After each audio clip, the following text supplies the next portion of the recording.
Test tube baby process ఎవరికి చేయాలి? ప్రతి ఒక్క కపుల్కి కూడా టెస్ట్ ట్యూబ్ బేబీ ప్రాసెస్ చేయాల్సిందే అని ఉండదండి.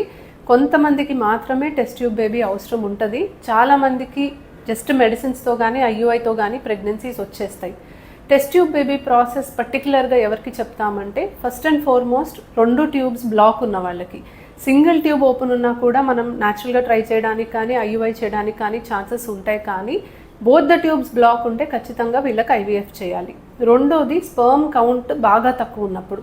సో ఐయుఐ చేయడానికి కానీ లేకపోతే న్యాచురల్గా కన్సీవ్ అవ్వడానికి కానీ మినిమం కౌంట్ అండ్ మొటిలిటీ ఉండాలండి. Less than 5 million motile sperms ఉన్న వాళ్ళకి ఎక్కువ శాతం టెస్ట్ ట్యూబ్ బేబీ ప్రాసెసే మనం చెప్తాం.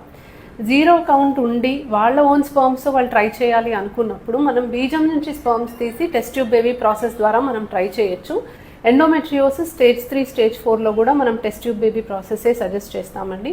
కొంతమందికి ఎగ్స్ బాగా తక్కువ ఉన్నప్పుడు మనం డోనర్ ఎగ్స్ వాడతాం. వాళ్ళకి మనం ఐవీఎఫ్ చేయాల్సిందే.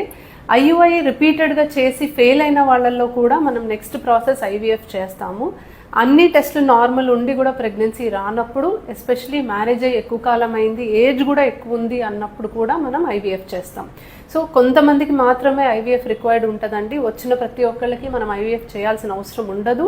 ఇండికేషన్ ఉంటేనే మనం టెస్ట్ ట్యూబ్ బేబీ ప్రాసెస్ చేస్తాం. Thank you.